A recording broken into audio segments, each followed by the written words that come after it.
పలువురికి తీవ్ర గాయాలైనట్లుగా సమాచారం. మృతుల సంఖ్య మరింత పెరిగే అవకాశం ఉంది. ఈ నేపథ్యంలో సహాయక చర్యలు కొనసాగుతున్నాయి. శ్రావణ మాసం కావడంతో ఆలయానికి భారీగా భక్తులు పోటెత్తినట్లుగా తెలుస్తుంది. మనం చూస్తున్నాం కిక్కిరిసిపోయిన భక్తులతో ఉన్నటువంటి మనసాదేవి ఆలయంలో ఒక్కసారిగా అల్లజడి చెలరేగింది. తొక్కిసలాట జరిగింది. ఒకరిని ఒకరు తొక్కుకుంటూ నెట్టుకుంటూ వెళ్లిన నేపథ్యంలో అక్కడికక్కడే 6 ప్రాణాలు కోల్పోయినట్టుగా తెలుస్తుంది. పలువురు గాయపడ్డారు. సహాయక చర్యలు కొనసాగుతున్నాయి. మృతుల సంఖ్య మరింత పెరిగే అవకాశం ఉంది అంటున్నారు. చాలా తీవ్రంగా గాయపడ్డ వాళ్ళ పరిస్థితి కొంతమంది చాలా సీరియస్గా ఉన్నట్టుగా కూడా తెలుస్తుంది. హరిద్వార్లోని మనసాదేవి ఆలయం వద్ద ఆదివారం ఉదయం ఈరోజు ఉదయం ఈ అపశృతి చోటు చేసుకున్నట్లుగా తెలుస్తుంది. శ్రావణ మాసం ఆదివారం కావడంతో ఆలయానికి భక్తులు భారీగా తరలి వచ్చారు. జూలై 23వ తేదీన మాస శివరాత్రి జలాభిషేకం తర్వాత లక్షలాది మంది కన్వర్ యాత్రికులు సామాన్య ప్రజలు ఇప్పటికే హరిద్వార్ చేరుకున్న విషయం మనకు తెలిసిందే. ఈ నేపథ్యంలో భక్తులు భారీ సంఖ్యలో అక్కడికి చేరుకోవడంతో ఆలయంలో తొక్కిసలాట జరిగింది. ఈ ఘటనలో 6 మృతి చెందారు. క్షతగాత్రులను స్థానిక ఆసుపత్రికి తరలించి చికిత్స అందిస్తున్నారు. మరింత సమాచారం ఇంకా తెలియాల్సి ఉంది. అయితే మృతుల సంఖ్య మరింత పెరిగే అవకాశం ఉంది అంటున్నారు. మనం డీటెయిల్స్ చూస్తున్నాం. ఓవైపు సహాయక చర్యల అనంతరం అంబులెన్స్లో తరలిస్తున్న పరిస్థితి మనం చూస్తున్నాం. మరోవైపు చూడొచ్చు చిన్న పిల్లల్ని కనీసం నార్మల్గా సాధారణంగా పట్టుకునే అవకాశం లేక, కింద ఉంచే అవకాశం లేక భుజాల మీదకు ఎత్తుకొని తీసుకెళ్తున్న పరిస్థితి, కిక్కిరిసిపోయి ఉన్నటువంటి పరిస్థితి మనం చూస్తున్నాం.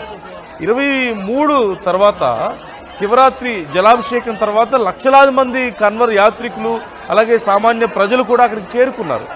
మరోవైపు ఆదివారం కావడం, అందులోనూ శ్రావణ మాసం కావడంతో భారీగా దర్శనం కోసం వచ్చారు. ఈ నేపథ్యంలో అధికారులు ముందస్తుగా అంచనా వేయలేకపోవడమా, లేకపోతే అనుకున్న దానికంటే ఇంకా ఎక్కువ సంఖ్యలో ప్రజలు భక్తులు అక్కడికి రావడం, కారణం ఏదైనా సరే భారీగా అక్కడికి వచ్చారు. అయితే వచ్చిన భక్తుల్ని కనీసం సమన్వయం చేసుకోలేకపోవడం కూడా ఇక్కడ మనకు కనిపిస్తోంది. ప్రతిసారి చాలా టెంపుల్స్లో పరిస్థితి ఇలాగే ఉంది. తిరుపతి మనం చూసాం, తిరుపతిలో చూసాం, బెజవాడ దుర్గమ్మ ఆలయంలో చూసాం, మొన్న పూరి క్షేత్రంలో పరిస్థితి కూడా మనం చూసాం. ఓవైపు ఏనుగులు బీభత్సం సృష్టించడం, ఆ తర్వాత మళ్ళీ తొక్కిసలాట జరగడం మనం చూసాం.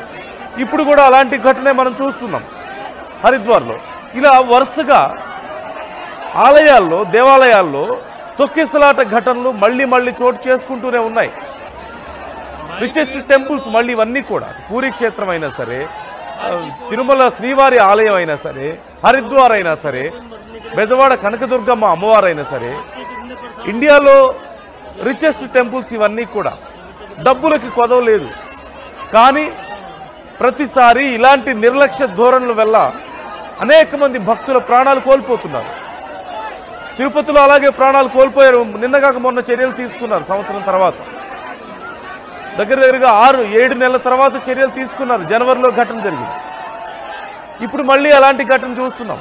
పూరి క్షేత్రంలో అలాంటి ఘటనే మనం చూసాం. పూరి రథయాత్ర సందర్భంగా అక్కడ జరిగినటువంటి తొక్కిసలాట మనం చూసాం.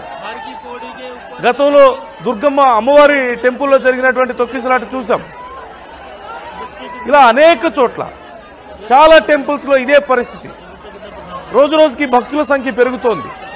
ముఖ్యమైన రోజుల్లో, వీకెండ్స్లో, ముఖ్యమైన రోజుల్లో, పర్వదినాల్లో భారతదేశంలోని ప్రజలే కాదు ఇతర దేశాల నుంచి కూడా చాలా ముఖ్యమైనటువంటి టెంపుల్స్లో దర్శనం కోసం వస్తున్నారు, పూజల కోసం వస్తున్నారు. అలాంటప్పుడు మంచి జాగ్రత్త చర్యలు తీసుకోవాలి, మంచిగా ఏర్పాట్లు చేయాలి అక్కడ అనేది ఎందుకని అధికారులు నిర్లక్ష్యం చేస్తున్నారు?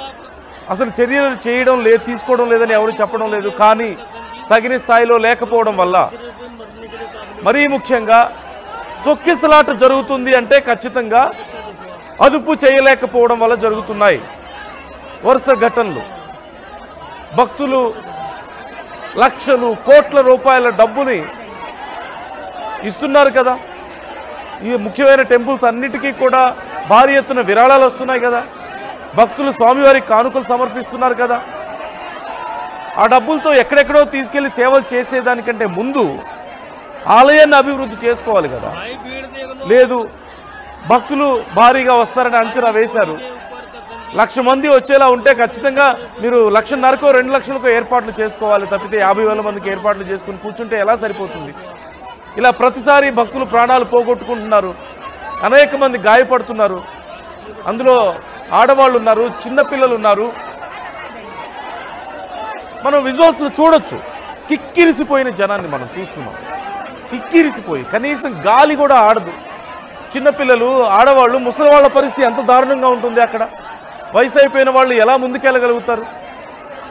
మనం చూడొచ్చు. తలలు బయటికి పెట్టి ఆ గుంపులోంచి తల ఇలా పైకి పెట్టి గాలి తీసుకుంటున్నటువంటి మహిళల్ని మనం చూస్తున్నాం. అలాగే చిన్నపిల్లల్ని భుజాల మీద ఎత్తుకొని తీసుకెళ్లాల్సిన పరిస్థితి కనిపిస్తుంది. ఇంత దారుణమా? అంత దారుణమైన నిర్లక్ష్యమా?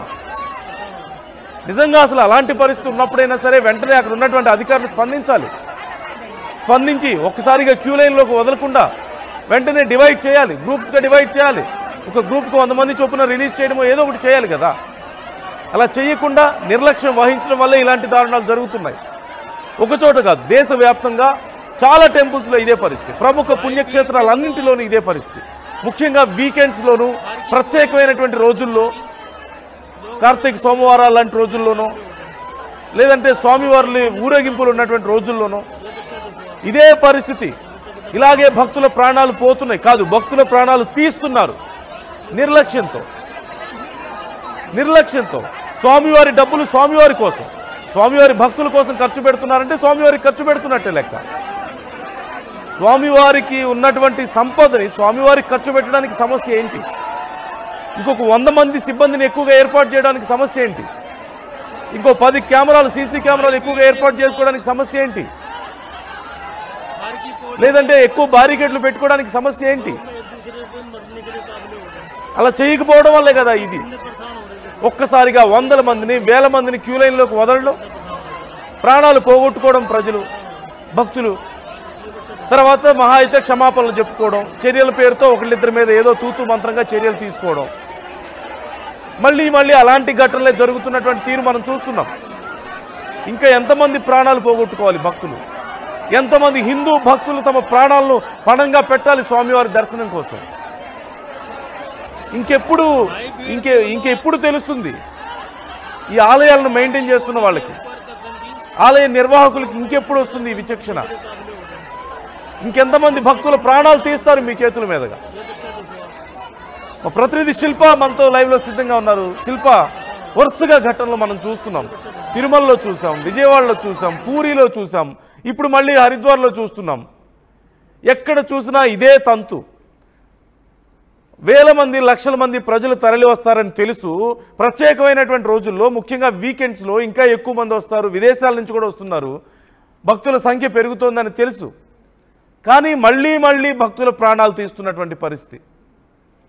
ఎలా చూడాలి ఈ ఘటన పరిస్థితి? అక్కడ చాలా మంది గాయపడ్డట్లుగా కూడా తెలుస్తుంది. 6గురు మరణిస్తే వాళ్ళ పరిస్థితి ఏంటి? డీటెయిల్స్ ఎలా ఉన్నాయి ఓవరాల్గా?